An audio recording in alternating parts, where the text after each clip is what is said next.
Hi, I'm Maria Palazzola with MyGolfInstructor.com, and today I'm here with our fitness expert Jeff Palazzaro from Elevated Performance. We're going to talk now about the hamstring toes up, toes down stretch. So give us an idea of what that's all about. Sure. The hamstring toes up and toes down is basically just a way to stretch the hamstrings. It's a little different than most people have done.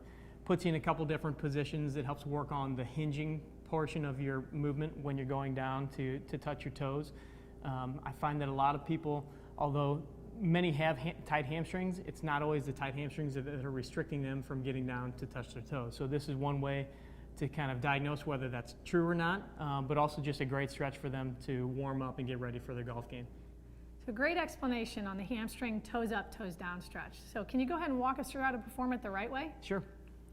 For the toes up and toes down stretch, basically it's going to be, reaching down to touch your toes. I've got a couple dumbbells here on the ground. You can use anything that'll raise your heels up about 2 inches or so. So I'm going to start with my toes down. Legs are straight, chest is up, shoulders are back. And what I'm really working on is the hinging of my hips. I see a lot of people when they go down to touch their toes, they just kind of reach from their shoulders and they arch their back. And I've seen a lot of people just get to about here.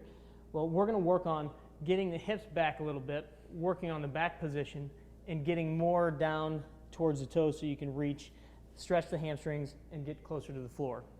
So you might find that just by changing the way that you move, you'll get a lot closer as opposed to having to really increase the length of your hamstrings.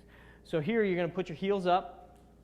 You're going to go straight down towards the floor, going down to touch, and then come all the way back up. On this first one with your toes down, be very careful the first time you go down because your weight is going to be tipping forward. So as you go down, you don't want to face plant this way.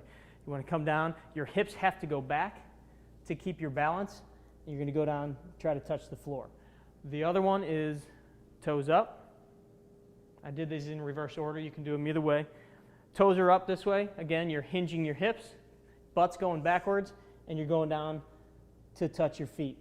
So for these, I love doing these before a round of golf. I love doing these before a workout just to kind of get things limber. Going all the way down, all the way up. When you do it before your round of golf or before your workout, just kind of go in the up and down motion. After a round of golf or after your workout, go down, hold it for about 10, 15 seconds or so. It's simple and it works, and I'd like to give a special thanks to Jeff Palazzaro, our fitness expert from Elevated Performance, for being with us today.